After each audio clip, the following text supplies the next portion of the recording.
he says, get yourself sized up for a uniform. You're going to be our first police cadet. And he saw something in me, I think, at that time.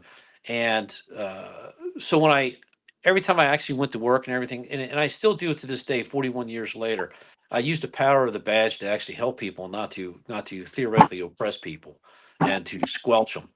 And so it's been a good run for me. I know you talked to Adam and everything. And in my 41-year career, I was the commander of a police academy, a SWAT team. I did warrants and extraditions all over the world.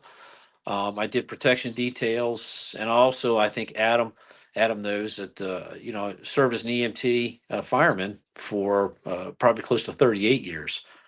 And I think we were talking earlier, and I'm not trying to take too much of your time, but I spent a lot of time traveling the world.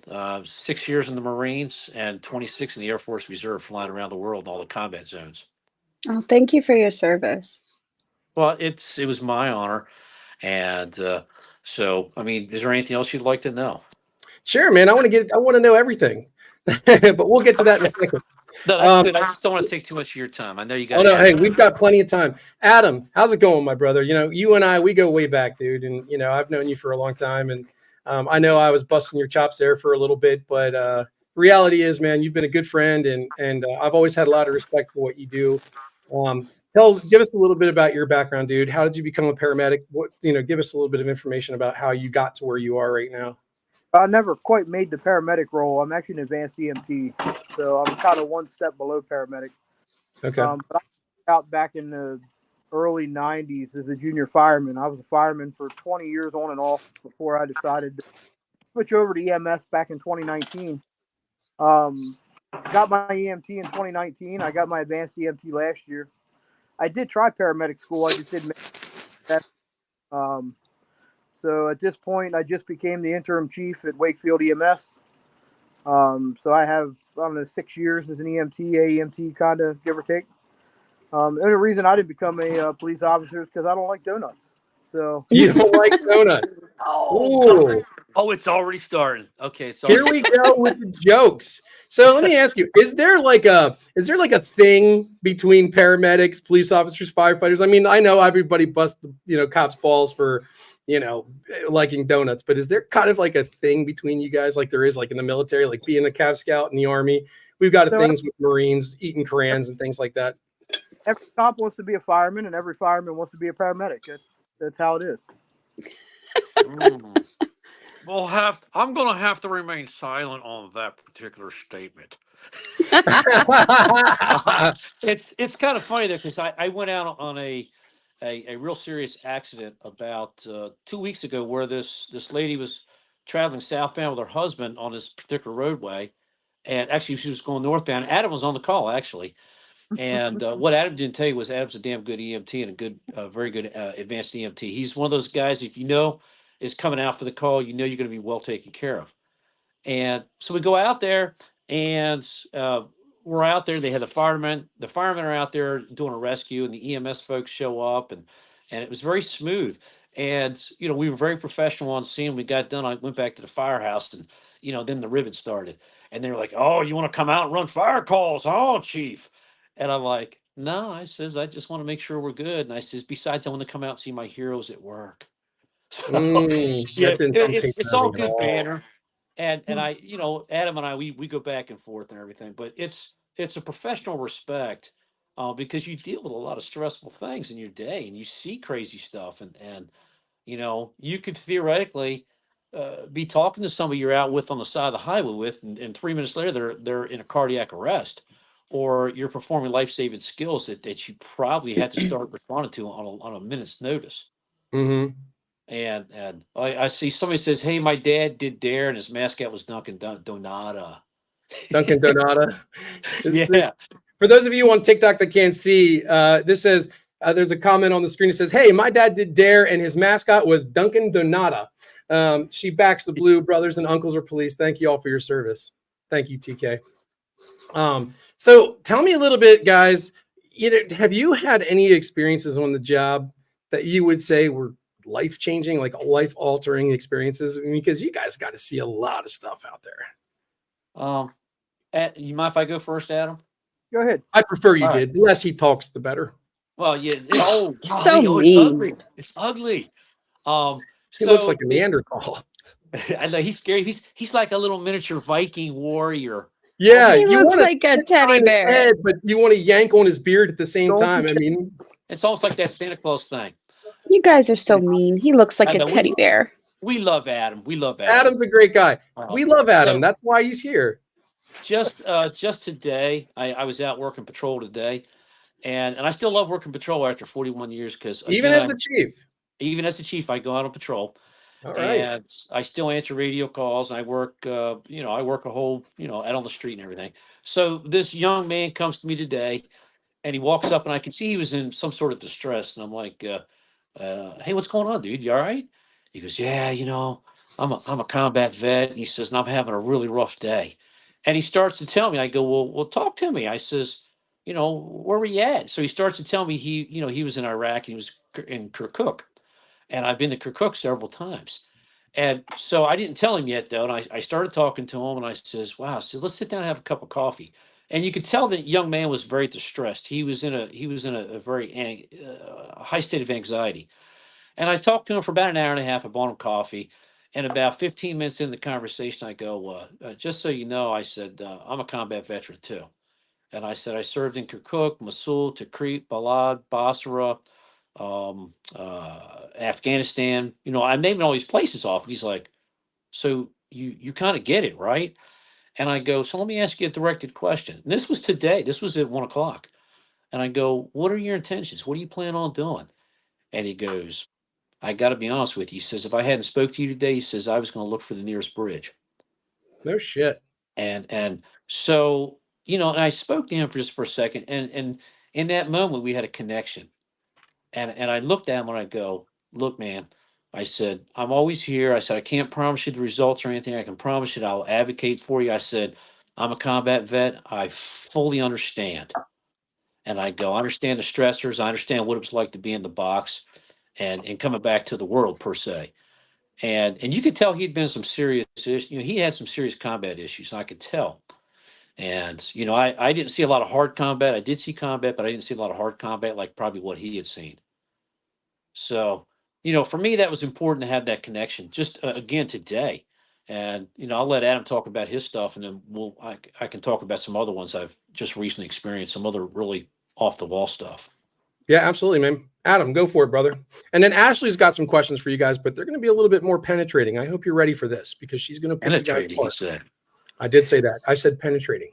Adam? Gonna be a little difficult. Ooh, But you're Adam going likes to, it like that. he we likes it rough. we see that we see a lot of shit that we can't fix, right? So I was in EMS for 4 years and before I had my first cardiac save, um, and it took a lot of people. It took people from a crowd. I was at a 5K. A guy collapsed at the line. There were nurses and doctors that ran out of the crowd to help do CPR. We finally got the guy back. So we get a report on that. That hey, you actually had a save at one point. So that's kind of why I keep doing what I'm doing. That one save, it kind of recharged you after 3 or 4 years of saying, what am I doing? Like, I can't help people. You know what I mean? And then you can finally get that one save to help you out. I kind of focus myself more on the mental health aspect of it because I don't think that is talked about enough. You hear about it a lot with the military, but you don't hear about it with the first responders. So um, you can pull case study after case study of first responders that are ending their lives because they just can't handle the stressors. Because you got all the stressors at work, but then you got the same stress at home when you get that everybody else has, right? You got the family, you got the kids, you got the so sometimes it feels like we can't get away from it. Mm-hmm. Like I spent a lot of time away from my family because of the military. I was on 2 deployments. And then my time in basic training, we did 19 weeks. I did 1 station unit training. So I was at Fort Knox for a long time. And that's a difficult thing to do, to be away from your family. And you guys in service, you guys, especially police officers, you got to put in a lot of time. And you're talking about a time right now, it's really difficult to be a police officer because you got people that just want to hate on you. You know, that's like they see the police as the enemy. They don't see the police as somebody who's there to help you. But there are, I hate to say this, but there are police officers who abuse their power too. It exists. And it's those people that are given the 99%, you know, the difficult time that they're having. Would you agree or disagree with that, Eric? I would agree. I mean, I'll tell you, I worked when I first came out of the Marines. I worked in the city of Philadelphia on a foot patrol in Philadelphia, in one of the baddest areas of the 22nd district, in the 23rd, 22nd district area, and it was a very challenging environment. However, you know what I did notice? Most of the folks, 80 to 85% of the folks that were in that very challenging environment, were very supportive of the police, and they would quietly tell you, look, thank you for what you're doing. You know, we know it's a tough job. Not everybody here hates you. And so throughout my career, I found that to be the norm, honestly. And the TV publicizes and says, you know, the cops are the bad people. Yeah, well, you know what? We do have some bad apples, just like we have bad apples in teachers and all that. Mm-hmm. And every occupation has them. So what has kept me going throughout all my years, because um, you know, we run across these stressors every day, and it's just crazy. And what has kept me kind of going is, um, you know, the hope that there's good people out there still. I'm very altruistic when it comes to that. I'm not a kumbaya guy, but I will say that I find good people every day I go out to work. And you know, like today, I mean, I ran across that young man who was in great despair, and Adam was talking about personal life. 3 weeks ago, my brother, who was a combat veteran, passed away Sorry to hear that. unexpectedly, and I had to go out there and deal with it. And he'd become very reclusive because he didn't know how to deal with the trauma. And so I had to go out there and identify the body at the residence. And I'm going to tell you right now, that was probably in my lifetime was probably one of the most stressful events I had ever experienced, because I was able to detach from the reality of other experiences. And I had to call his children that lived in Kansas and explain to them their father's been passed away. And I now had to run all his estate issues. And you know, and it wasn't in my mind.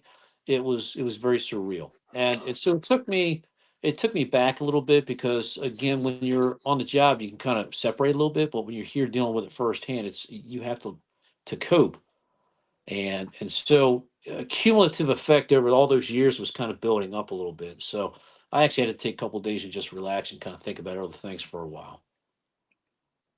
Understood, man. That's got to be a lot of stress. Question from TikTok. What is the funniest call you've ever been on?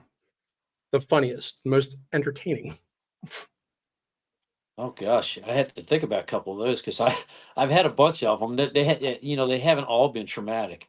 I'm gonna let Adam go on this one first. I have to think about a couple of them because I have to. I'm not as quick as Adam. I'm a little older guy. All right, that's okay. Well, I mean, you're getting up there in years, clearly getting on in you're in the later parts of your life, and I understand that. So, Adam, what's going on, man? You tell me, what is the funniest thing that you've witnessed? And as an EMT, I'm sure you've seen some like naked people, probably people on drugs, something to that effect. You on drugs in the mirror, things like that. I'm trying to think of the funniest thing that I ever saw.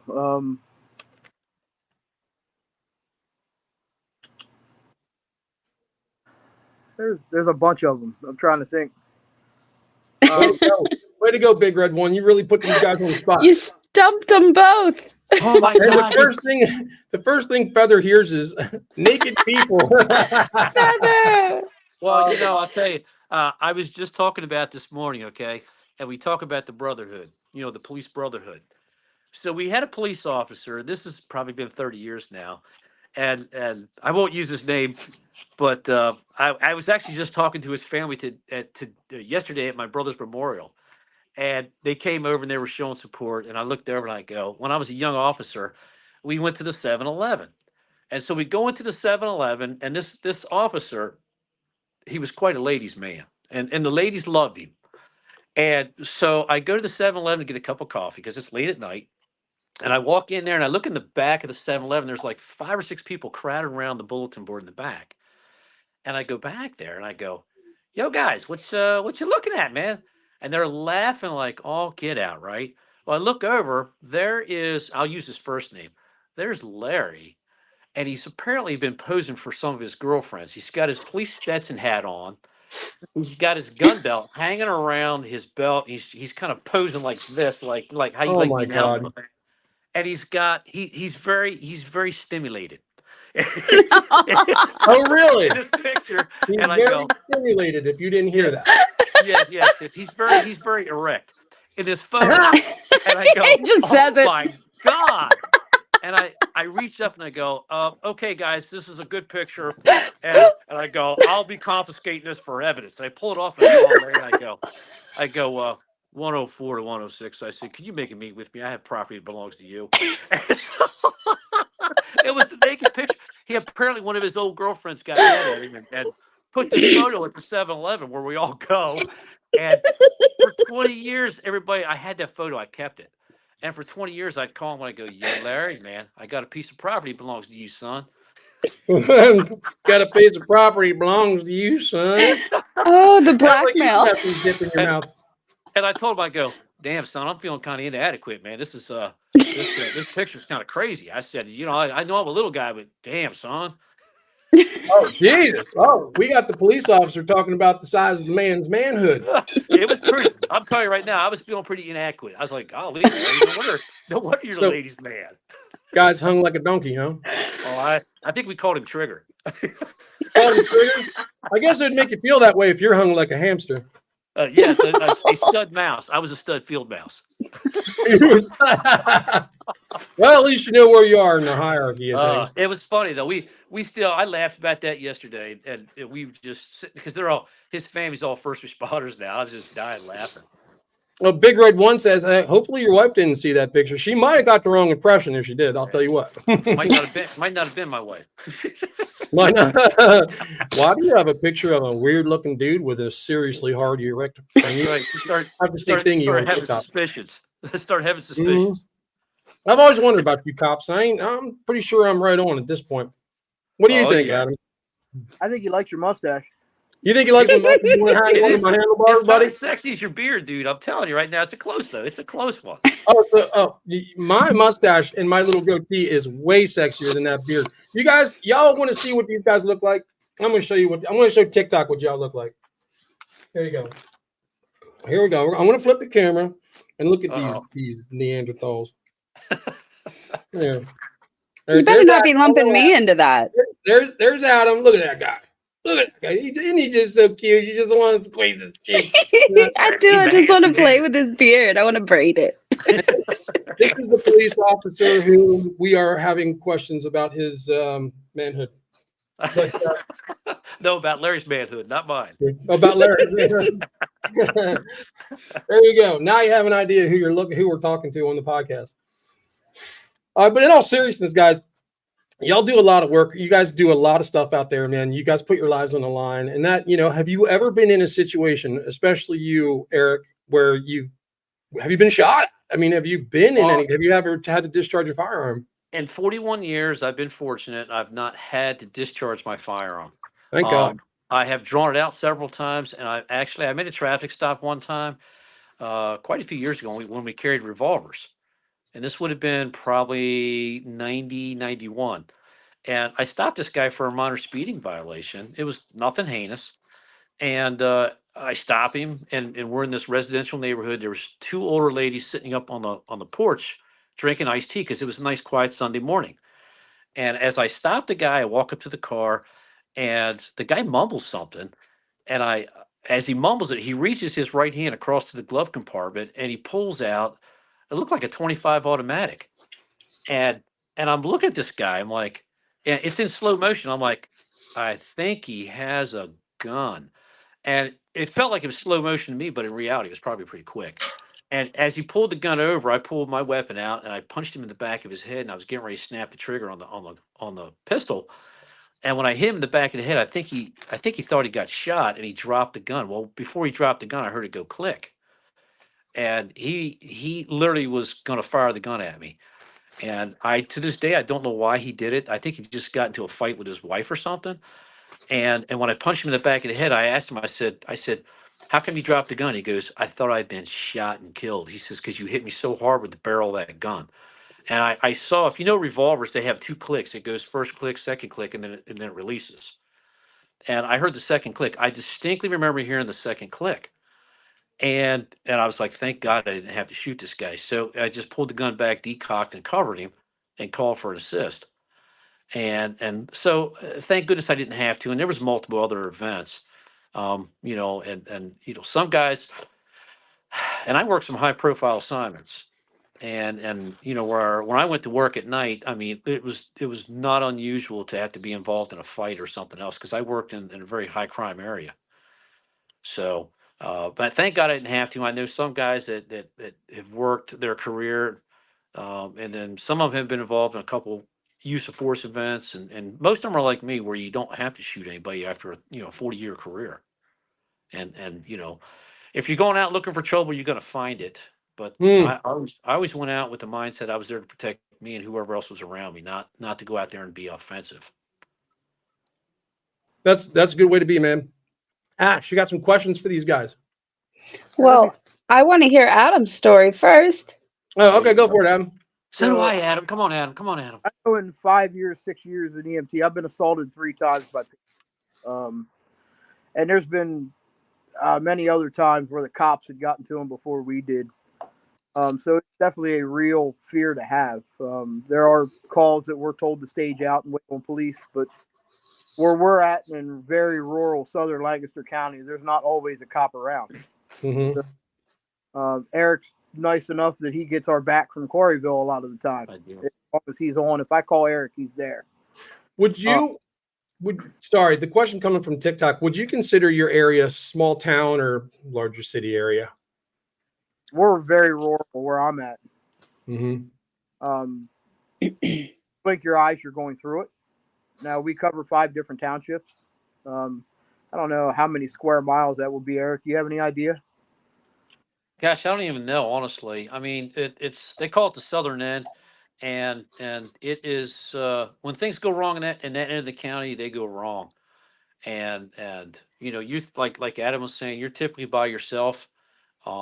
Like I work single man patrol. A lot of times I'll start out in this jurisdiction. I'll be 3 jurisdictions down back in the state police up or somebody else, and it's very rural. So you kind of got to be on your toes. You can't be real haphazard.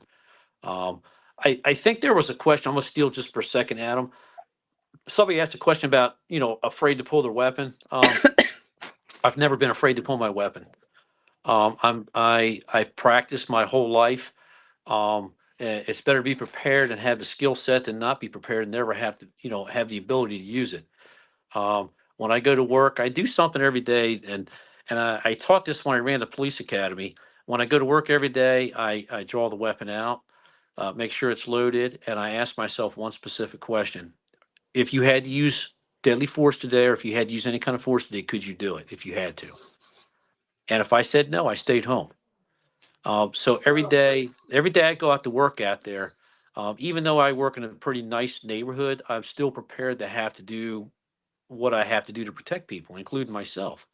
And if you don't have that mindset, if you're afraid to pull the weapon out, then you probably do not need to be in this job. And 100%. because you're going to hesitate when somebody needs you.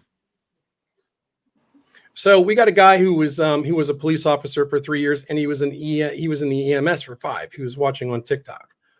So now, Rex, were you what kind of an area were you working in? Was it a lot of was it a city area, township? Tell us a little bit about where you were a police officer and your experience, man. I want to share it with everybody here.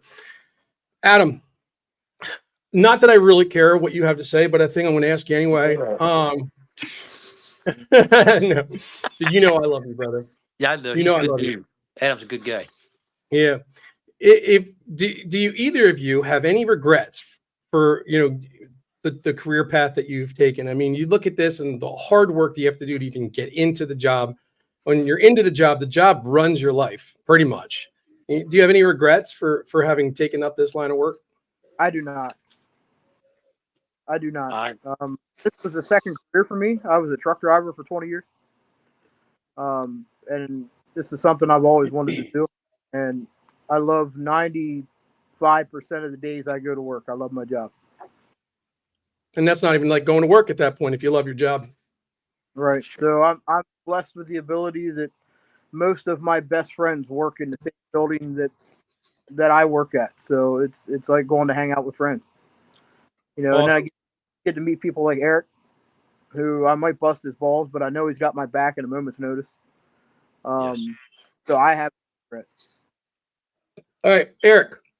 Yeah. Question. My wife. Go ahead. My wife's gonna love this question. What, does Adam look like a hobbit on most days? Oh my God, this is getting ugly. Wow.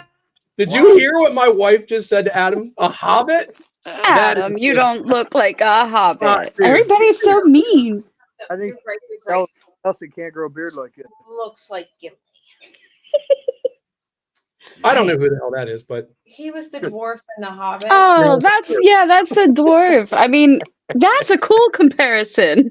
Hobbits, though, no. So, I Oh don't my know if God. anybody knows this or not, but Adam is our son-in-law's father. So, sorry, Adam. Unfortunately, we're related God, I love these smacking seeds. through marriage. All All right. all in favor of loving Adam, say aye. All who are opposed. TikTok's over there raising their hands. Yeah, I completely lost my train of thought. No, here my wife said my wife's gonna love this question. Traffic stop. You get the guy with the little veteran thing on his license. Does he get a little Yes. bit of extra preference? Give him a No, little not extra normally. leeway. Not normally. I stop. Here's the thing. When I work patrol, I typically will stop anywhere between in a given year. I'll stop between 200 300 people. Because my goal is to educate rather than eradicate per se. And when I like the fact that they're veterans or nurses or EMS or teachers, and if they talk to me in a respectful manner, I generally will respond in kind. If I stop 200 people, 300 people, whatever it is, I can guarantee you that my personal, goal is I only write the tickets to those people who are basically are uncooperative and pretty much are going to be nasty with me. And I'm like, look, dude, I'm going to give you a warning. And they start saying, all these crazy F words and they start to disrespect me. I'm like, you know what? Here's your ticket. You can tell it to the judge and we'll explain it to you. But I don't let, those things like a lot of people will try to wear the blue line stickers on the vehicles. And sometimes that's a ploy, to get you to kind of drop your guard a little bit. And I do not drop my guard until the action. Yeah, somebody says the outcome will stop depends on your attitude. And that's true. I've been working in Lancaster County for 8 years since I retired from the other organization, and I've probably written 12 tickets in 8 years. And Oh, wow. every one of them had real latent, like this guy was he was a hard person to deal with, and I especially when folks have the concealed carry permits. And I go, I love it, man. You're protecting the Second Amendment. I'm good with that. As long as you don't touch your gun on the traffic stop, we ain't gonna have any problem. Have a good day. I love the fact that you got your concealed carry, and so I generally have very very few problems on traffic stops or even interacting with people because my goal is not to go out there and make stats and numbers and all that. It's to Sure. say, look, I just need you to do this, this, and this. So that quota thing is just a myth. Yeah. I mean, Mm. I do give out toasters for guys that write a lot of tickets. Yeah. No, I'm just kidding. A few years back, I believe, probably in the 80s and 90s, up until the 80s and 90s, I think the quota thing was pretty heavy. And a lot of jurisdictions, like most of your state agencies, they call it work productivity. And they'll base your productivity. If you go out this month, you write 100 tickets per se. Next month, you write 25. Well, what's going on, officer? Why is your productivity kind of slipping a little bit? It's not that we have established quotas, but a lot of the jurisdictions say, well, your productivity is slipping off a little bit. What's going on? And that's That's the kind of, quota. yeah, it's a different way. So it's not a quota, but it's like you're being judged by your previous month's activity. And I tell guys, I tell my officers, don't go out and write tickets because you think I want you to write tickets. I don't care about tickets. What I care about is positive contacts with the public, and that's how I feel. So You're a good uh, chief. I try to be. Yeah. I mean, we make mistakes, but I'm sure. I I don't mean, want. we're human beings. Man. Yeah, I don't want them going out there, just squashing people. To me, it just doesn't feel right. Rex wants to know if you pull over a fellow officer. I'm gonna beat him down, boy. That guy should know better. He should know better. Well, I'll tell you what. I stopped an officer one time, and he, let's put it like this: the contact didn't end the way he wanted it to end. And when I walked up to the car, he just flashed his badge at me, and and he just goes, "Off duty police." I go, "Well, okay." I said, "But you were going this fast," and he goes, "Well, yeah, so, but I want professional courtesy." And I go, "Sir, you do realize you're going 91 in a 55?" He goes, "What do you mean?" And I go, "Well, that means I'm going to go ahead and call your precinct captain, whoever your captain is. I'm going to let them know." And I said, "I'm going to go ahead and write you the ticket, give it to your captain, and we can adjudicate it either way. But your captain is going to know you're going 91 miles an hour and you're flashing your badge like you're just gonna drive reckless." And he goes, "Oh, come on, man." And I go, "Dude, seriously?" I said, "Come on, dude. I'm not worried about the ticket." I said, "What I'm worried about you doing is speeding up and down this highway like a crazy maniac. And then when you get stopped, you flash your badge like it's an automatic get out of jail." And I says, "Dude, seriously?"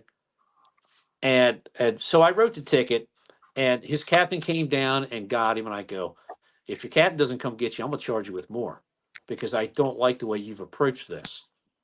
And so I don't. Again, I'm not a heavy ticket writer, but what I do expect is to have some integrity in the service. Mm-hmm. And I mean, if the guy would have been like, "Yo, man, hey, dude, I screwed up. I wasn't thinking. I was in a hurry. My adrenaline's been pumped up today. I don't, I'd have been like, well, let's go ahead and talk about this." It would have been an educational moment, but he chose to go in a different path, and it is what He it was is. abusing his badge. Exactly, and I didn't appreciate that. And I talked to his captain, and I go, "Hey, captain," I said, "I don't care what you do with the young man." I said, "But I want you to know this is what he's doing out here with your badge." And so I kind of left it where it was at. And the captain called me about 3 or 4 days later, and he goes, "Hey, look, Eric, we took care of this situation." He says, "I just want to thank you."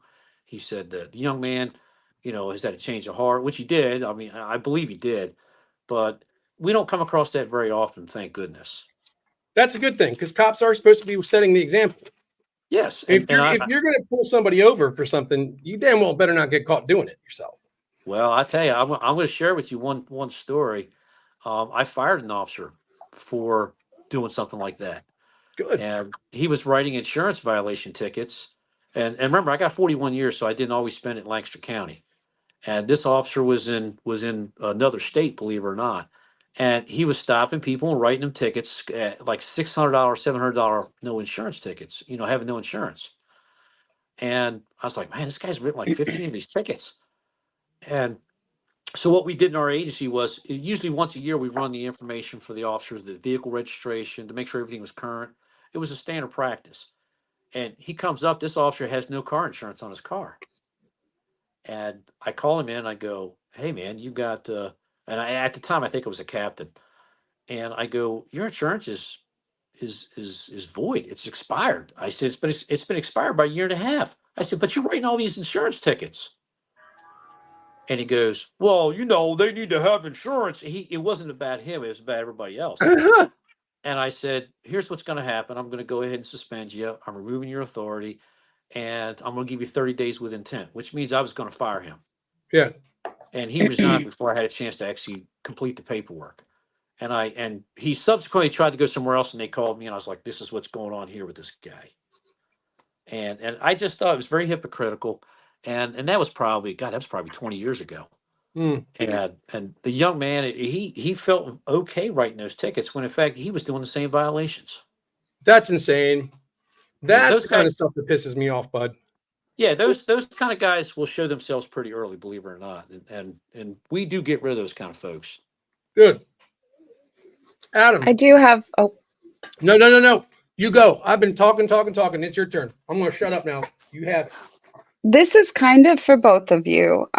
This does have to go into like the mental health thing because, and don't get me wrong here, one of my best friends, my whole childhood growing up, her father was a police officer. So I know that's one of the best men that I've ever known. You know, I know that there are great police officers. So any question that I have, please understand it's not coming from like a place of, you know what I mean? um, Just but going downhill. no, what I want to ask is, do you think that there should be more mental health training within all of the different like first responder, groups? Because I feel like a lot of times things escalate when they shouldn't have to. When you're dealing with somebody who might be going through some kind of crisis or something of that nature. Usually we get to them when it's too late. They're already deep into their crisis. Uh, Hmm. so a lot of times at that point they can't be talked down. But not everyone we go to is there either. Some people just want the help. They call us, hey, we just need a ride to the hospital. You know. So I mean, as far as mental health, we do get some training on it, but we don't get a lot. I mean, there's not a lot of training out there that doesn't end up with like MD or something behind it. Um, And that's kind of where I guess my question is going. Do you both think that more investment in that kind of training for all first responders would be beneficial? Do you think that it would help to kind of repair a lot of the damage that has been done with relations between people and first responders? Well, from the police perspective, everybody in my department has the crisis intervention training, which is a 40-hour block of instruction on how to deal with crisis. I myself am a mental health crisis instructor. I went down to FLETC to the Federal Law Enforcement Training Center for 2 weeks and, learned all about the concepts and everything. Um, a lot of times what happens from my experience from the crisis world, because we're generally the first on the scene typically when it comes to crisis. A lot of times it can be determined. It can be determined by the actual person who's experienced crisis or some sort of emotional event.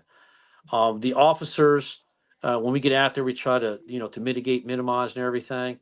And sometimes there are going to be scenarios where no matter what level of training you got, it's going to go out of control because of the Hmm. nature of the person experiencing the emergency. That's And true. so we've spent my folks, and I say this, we've spent a lot of money making sure our folks are, they call it CIT training, crisis intervention training. And it's a phenomenal program. It's the nationwide trend right now for how to respond to a crisis. Now, for the police officers, I'm going to share with you a story. When I ran our police academy, I ran our national police academy. I had an instructor come in and he goes, "Hey, Eric, I want to teach suicide awareness." And I was like, "Okay, cool, no big deal. Let's do it." Because I wanted to bring the guy on as an instructor, so I gave him some classes. And back in the day, it was kind of lightly covered. It was back. I'm talking 25 years ago. And so he taught a great class. He left on a Wednesday, went home that night, and shot and killed himself. Oh God. And I to this day, that happened back in '98. To this day, I wonder if there's something that I personally missed, some cue, some indicator. But he was talking normal. He was very, he wasn't giving away his stuff. The typical cues. And he went home, put a Glock to the back of his head, and killed himself. Good Lord. And it was terrible. And I beat myself up for a long time over that because I thought to myself, did I miss something? Was there something I should have caught? And I had to go out to the house to identify the body because the state police was there. And they were like, "Is this one of your officers?" And it was actually one of our duty weapons. And I was like, I was blown away. I was just like, "Oh my God, what did we miss?" I'm really Well, sorry. that's got Uh, to be That tough, that man. had to be horrible. it was, yeah, it was Tough. it was very traumatizing. Um, there's a lot of I think mental health is overlooked um in all aspects. Everywhere. You're looking, I I mean, agree. look, PTSD is a real thing. And Yes. you got guys that have served in the military who've seen things and they don't handle it well. Some guys handle it better than others. There is no cookie cutter way to deal with this type of thing. And I think that you really have to be an empathetic and very open person to be Yes. able to kind of engage with that person in a selfless way that's not going to put them or you in any more danger. And that's a tough thing to do. And I think we also lose the fact that in the past, especially when it comes to the masculine world, when it comes to the men, they don't ask for help, right? We're Yeah. we're too tough. We're men. We don't need help. Um, Mm-hmm. I'm and so glad that people are I, starting to try and go away from that. that's got to be something that's got to be corrected in the future. That it's okay to ask for help. You know, in my business, you go take care of a 9-month-old baby that doesn't make it, but then you go to your house and you pick your 9-month-old baby up. It makes you think. It does a lot of thinking. It does a lot of dark stuff in your head, right? Like, so I think that needs to be addressed as well, especially in the police and the EMS services, the first responders. It's just not being addressed. Well, we have in the police side of the house, and we have something called an EWS, early warning system, where it's fairly recent, last 15 years, and it deals with officer behavior, officer personality issues, things that start to indicate that this person has experienced some level of residual chronic buildup of stress or something else, and so we look for those things, and I've actually had a conversation, a few years ago where I actually had to bring an officer in to get him a mental health evaluation while he was on duty because that's how unstable I thought he was, because he had been experiencing some critical events repetitiously, and we were concerned, and we were concerned he was going to overreact because of the nature of what was going on, or he was going to hurt himself or somebody else, and so we did relieve that guy for quite some time while he got counseling, and he came back and he was a better officer, and uniquely. Um, my brother was a PTSD victim, and he saw some stuff, and this job here, it can be the EMS job, it can be the police job. We all experience a level of PTSD where we see traumatic events, and I still remember, and I'll talk about one experience in North Carolina when I was in the Marines. I ran with the Jacksonville Rescue Squad, and as an EMT, and I remember going out on this call and I saw this. We actually saw the accident happen where this girl was trying to pass a car, and this big gas truck hit her head on. I mean, Ooh, literally hit her head on. She had bilateral fractures, ooh, and she's laying in the car. She's pinned in, and when I pulled her out of the car, now this has been 35 years, probably longer, and I pulled her out of the car, and I tried to stabilize her, and I started to give her CPR, but her chest was completely crushed. And I remember looking down at this girl in the middle of the highway, and she had Victoria's Secret's perfume on, and she had the most beautiful teeth I'd ever seen, and but she was dead, ah, and I wasn't bringing her back. And I still, every time I smell that smell to this day, good Lord. it still brings me back. And she was 18 years old, and she was dead on the spot right there. And the car that she had hit, the truck that she hit, the guy got out of the car, and the truck exploded, and he literally burned to death right in front of us. Oh, And so this was a single accident. And then I'll finish with one more because I don't want to take up too much of your time. But good. we took this guy to the hospital. He was probably 55, maybe 60 years old. He was a older gentleman, and he was having cardiac issues. And at the time, the protocol said we had to. He was a military veteran, so we had to take him to the Navy hospital on Camp Lejeune. And I kept telling the guy, I go, "Hey, sir, we probably need to stop over here at the hospital. We're going to pass right by the emergency room. Let's get you there so they can, do whatever with you pretty quickly." And the guy was like, "No, I got to go to the Navy hospital." He was adamant, and I kept explaining to him. I was in the back working as an EMT that day, and we pull into the Navy hospital. The guy sits up, he looks me right in the eye, and he goes, "Oh shit." His eyes get really big, and he drops dead right in front of me. What? Literally he drops He said, dead. "Oh shit." He did. He looked right at me. He goes, "Oh shit." And his eyes got really big, and he fell back in the gurney. He was dead on the door now. And so I'm screaming code blue because we backed into the ER, and they came out, they took him in, but the guy didn't make it. So those are things that you see, and you over a 41-year career, you sometimes you think about those things, and you have to find ways of alleviating that negativity. So, what are some of the things you guys? This is a question from Rex. What do you guys do to de-stress? Start with you, Adam. Like, what do you do to? And don't talk about what you do with the sock in the bedroom. We'll talk about that when everyone's off. Tell me what you do to de-stress that's good for That's why public his viewing. beard's gray, man. That's why his beard is gray. And that's why I can't see Uh, anymore either. What are I'm you prob- trying to He's got say? My hair on his whole head's palm. gray. I'm probably not the healthiest of de-stressors, but when it gets to the best of me, I drink.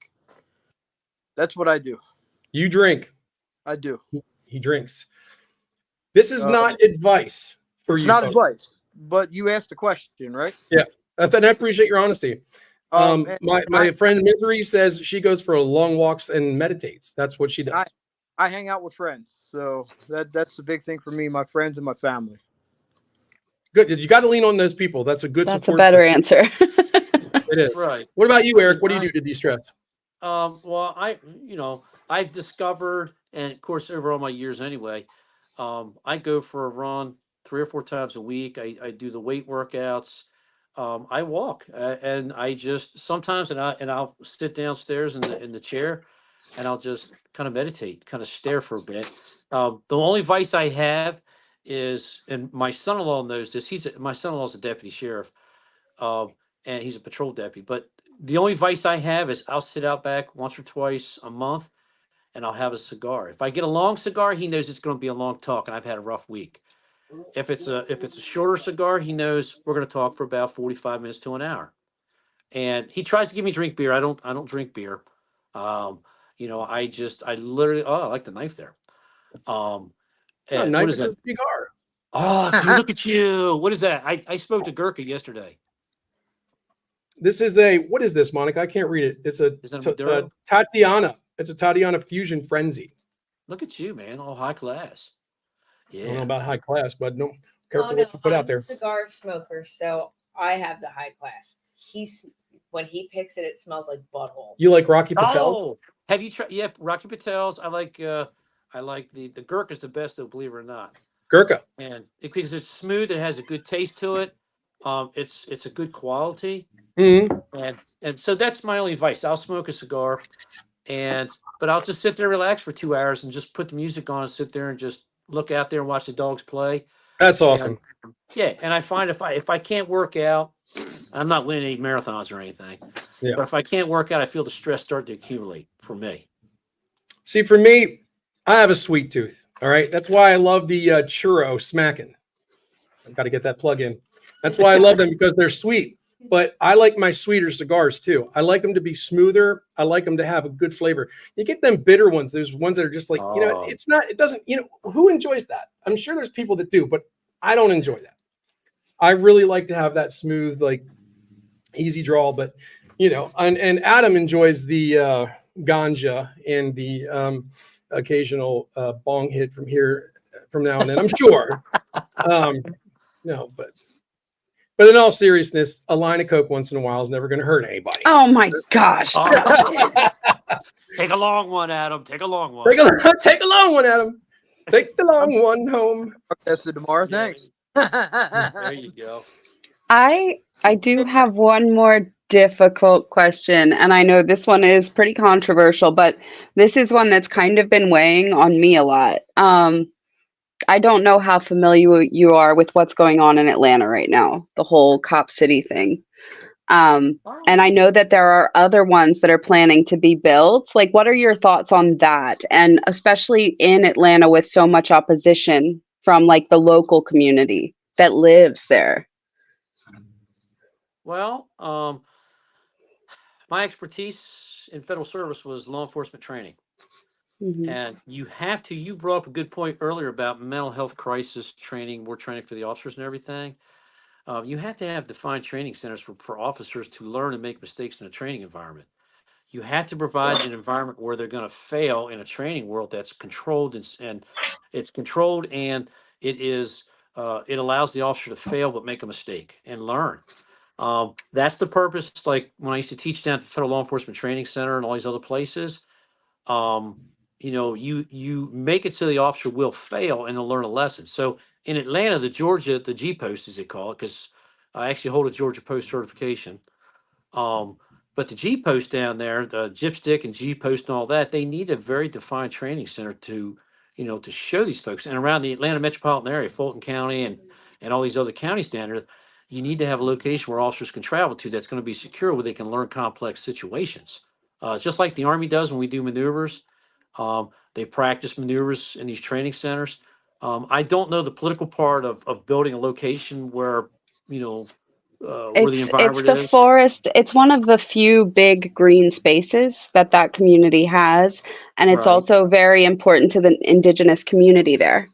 And so there is a lot of opposition, and that's just one of the reasons. And I think that that's the one that kind of hits me hardest is the fact that they're going to be tearing down the few places that those people have access to greenery, to nature. It helps to stop a lot of the more extreme weather. And it's also important to the indigenous community, which for me is the biggest factor. Well, Is it Piedmont Park? Sorry. Hmm? Are you Is talking it? about? Shane wants to know if you're talking about Piedmont Park. It's the Waylani Forest, I believe. Oh, I don't know anything about that. That's the indigenous name. I've never heard of these police cities that you're talking about. Anyway, I mean, a police city. Like, what is that? What does that even It's mean? not It's a a training city. academy. Yeah, it's a big urban training facility. It's very, very large. And they are planning to build others throughout the country. Well, I think excluding the political stuff that I'm not very familiar with, um, they have like currently they have several training centers like Fletzy, Brunswick, Georgia, Fletzy, Artesia. They've got a few in New Mexico. They've got the old Army base in Alabama. I think it's Fort McClellan.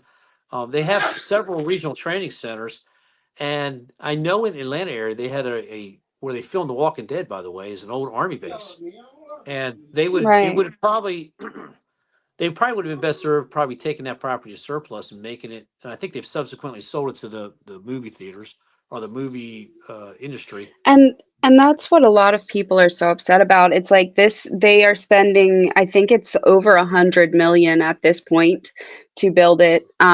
And it's with taxpayer dollars, and the entire community is very against it. And I think that that's why it's such a big issue, especially when you look at, the fact that that green space does prevent so much extreme weather, and the fact that it is important to the indigenous community, the fact that it is one of the only places they can go to see something like that, because I mean they live in Atlanta, and Right.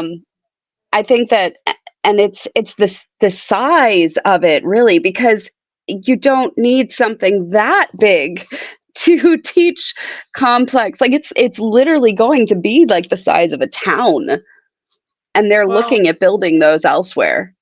yeah, I don't know about the political part. That's outside my world. But I can say for for training, setups and all that from my world, you almost have to have a town size to train them in almost every complex setup. Hmm. Again, I don't know anything about the politics of what's going on in Atlanta and in the city of Sonoya and the base. Yeah, Fort McPherson, which used to be the Army CID headquarters. Um, any rate, so you kind of need a location. And again, I don't know anything about that location. I just heard they had some disruptions and some disturbances and all that. But Yeah, there's been a you lot know, of protesting. yeah. So outside the in the environmental thing, that's not my area of expertise. I couldn't even tell you. Well, So that kind of facility you think is necessary, but you aren't really sure what's going on with the location and the politics and all of that. Right, exactly. I mean, they probably would have been better served taking in just my opinion, maybe taking a defunct military base and converting it like they That did could with be Fletcher. repurposed. It would be cheaper, and it would I not agree. step on so many toes. And I think that that's why people are so up in arms. They're taking away acres and acres and acres of this green space that they don't even want it there. They're using so much of their tax money to do it when they could, like you said, repurpose something else and spend less of their tax money that could be put back into their community, because their other argument is their community is very impoverished. Right. And there's not a lot of resources for them. So they're like, you're spending all of this money on this that could be spent to give us better resources, better infrastructure. Yeah. But that money they're spending there is also going to create jobs for the lower poverty, area, and it's going to be better paying jobs than what they can get now. Just my 2 cents on that. Well, I mean, it It, makes it sense what depends you're on saying. how much civilian work will be available there, though. That's the other thing. Like how much of the work that's going to be there is going to be civilian work, and I think they're bringing in like big contracting companies. It's not like the local community is the one building this, you know. Well, if they build lodging like they do at Fletzy and Brunswick, um, I know the Fletzy and Brunswick, Fletzy Artesia have a great impact on the local areas for as economics for jobs. Um, they have to have people that works in they work in the chow halls, they work in the actual lodging, they work in the maintenance, they run the tracks, they do the instructing. A lot of those folks are local folks, and they do contribute to the local economy. Again, outside the environmental stuff that you're discussing, I don't even try to comment on that. But if you're going to run a facility like that, I mean, it seems to me you probably find a defunct, military base of some sort, and I Exactly. There's don't know enough of why them. they. What's that? There's enough of them. They got They plenty of it them.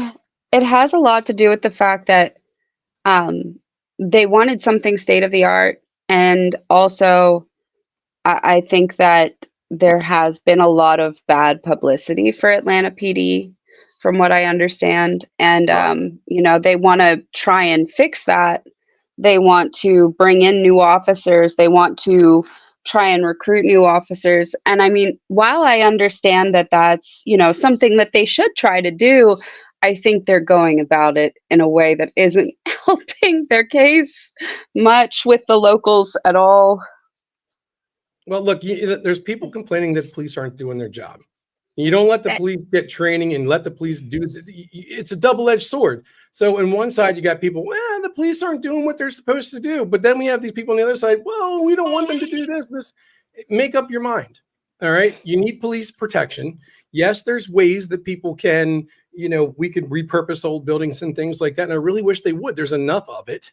But Instead of there's taking so much forest there's got to be, but there's more forest in this country than people even realize. There's a lot. in that area specifically. I don't know that area, so I can't really speak to it. I don't know it. You know what I mean? But I think when you're getting near to these populations that have really high crime rates, you've got to give these people a safe place to conduct their training and to be effective without having to worry about being, obstructed in any way, shape, or form, protested, whatever. I'm just saying this stuff happens all the time. Look what's going on in these college campuses.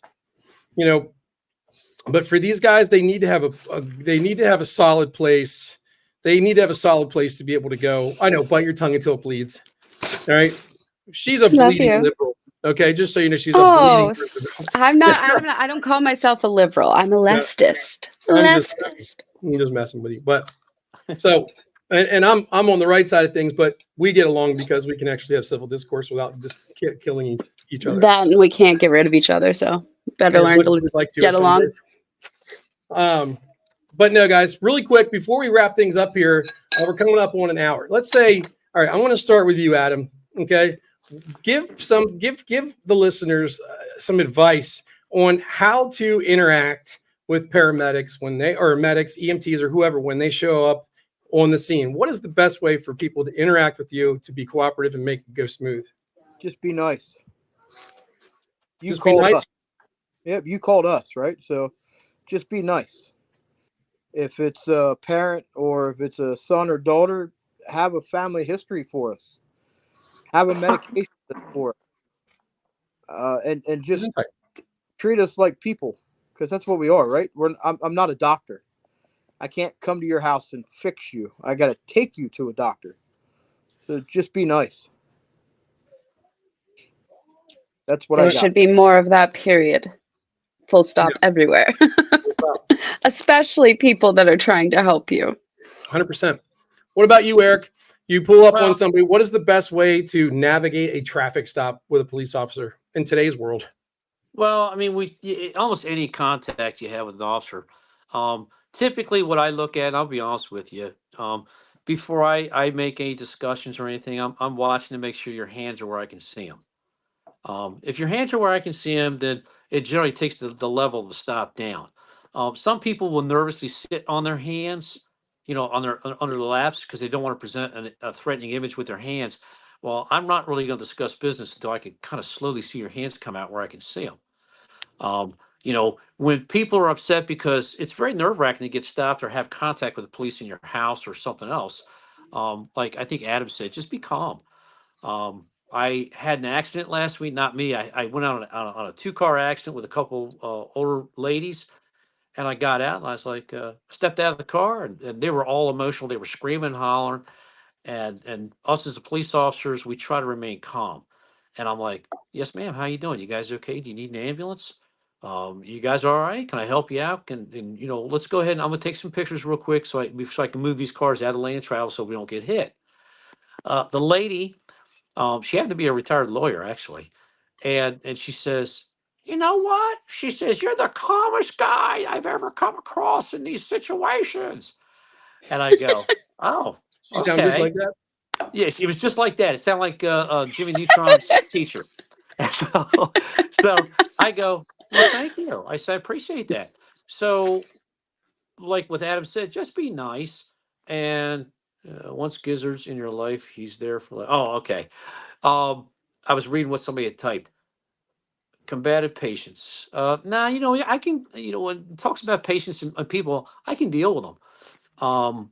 But at any rate, so long story short, just be nice, calm. We know it's probably the worst day of your life because you've had to call the police.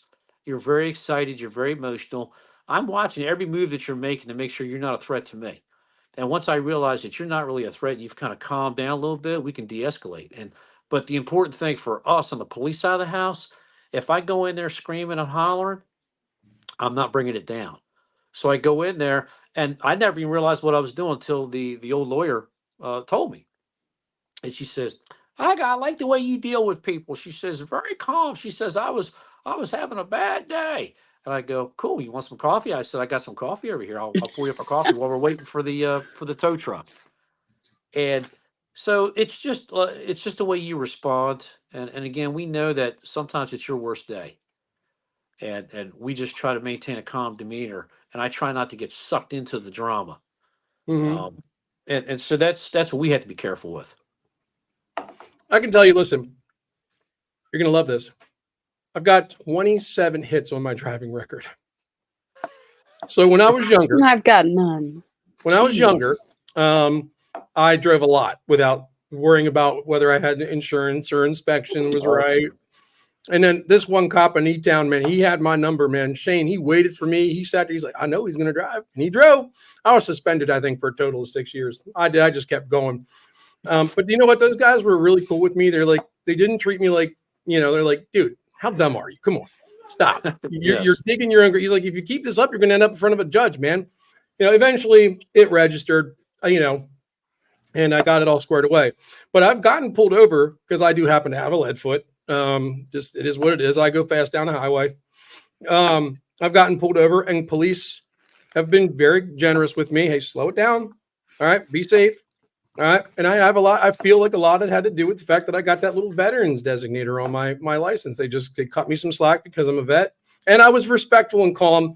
And I said, "Hey, man, I know. You know why I pulled you over today?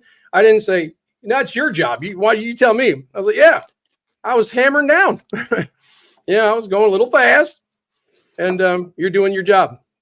And I think when you give these guys the respect and you treat them with respect, they give it right back to you. 99 times out of 10. It's about relationship because I mean I've had people that I've stopped and I'm like, oh yeah, I'm gonna write this guy a ticket for whatever, and I get up there and like, yo man, you got me. God, you got me, dude. I was wrong. Damn, you got me. And I Did you go, pull Adam oh, over? what's that? I got Adam. Was I that got Adam you Adam. pulled over? Song gone. But Son because of a bitch. because they disarmed the situation, I'm like, hey, you know what? You're right. Okay. And I would typically go on the side of a warning. And but you're right, attitude's everything. And you know, again, the officer 9 times out of 10, most of them are very upstanding. They're not, you know, nasty or anything. And but you know, sometimes the attitude does talk people into situations they probably can't get out of. Mm-hmm.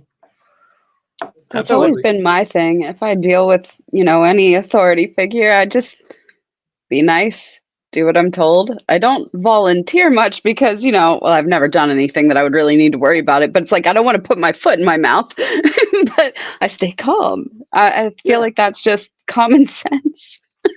Oh Well, yeah. common And sense isn't so common. Be over. I keep a pack of them old fashioned donuts sitting on the passenger seat. He loves them cream filled old fashioned donuts. Oh, I those are do. good. Those Turkey Hill ones. Hey, he tells me they're cream filled. Oh, they're cream filled. They just come out of his personal kitchen. Oh, dust. That's why Poor you can't Adam. see right. That's why you can't see right. That's why. Wear glasses, Adam.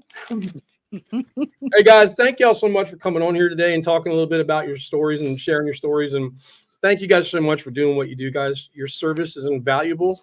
And believe me, it is more than appreciated by more than I can even say. You got the haters out there, but silence that shit, guys. We love you, and we definitely respect for what Very you got. much. Well, thank you for your service too. Thank you very much. Fellow brother. Absolutely, man. I appreciate it. Even though you're a Wouldn't cranny that be more like, Marine, wouldn't that be more like a father son? well, Well, I I'm don't just know. gonna say this. I'm just gonna say, is the rumor that all Cab Scouts are gay? Is that true? All kinds of today. I don't know. There's people on here that might agree with you. I don't I know, had a but friend of I mine. Friend of mine was a Cab Scout in helicopters. He was an aerial Cab Scout. AirCap. He loved that job. He was what a great guy he was. He used to tell me all the monikers and the stories. I'm like, dude, that's crazy, man. Well, you don't want me talking about what we have to do when we go for our spurs. We'll just leave that for something else. All Yeah, right. we'll save that for another Slim speech. Jims and alcohol. That's all. I ain't saying nothing else. All right, guys. Thank y'all for being here. Join us next week, Sunday, 8:30 p.m. We have a show lined up. I'm not going to tell you what it is yet because I have not completely locked this person down. But if I do, you guys are going to have a great time. Join us again next Sunday, 8:30 p.m. Eastern Standard Time. We'll put it out a little sooner. I wasn't able to get in touch with these guys as early as I would have liked to because Adam's a slacker. And I couldn't get the show put together earlier like I wanted to because, again, Adam's a slacker. And that's just the way it is. I'm just kidding. But I love you, bum. You were busy, and I get it. I'm just messing with you. So join us again next week, guys. They were out there saving lives. Okay, exactly. It wasn't your fault, really. It was mine because I was lazy. I was too worried about doing some smacking seeds. Guys, we'll see you on the next show, next Sunday at 8:30 p.m., guys.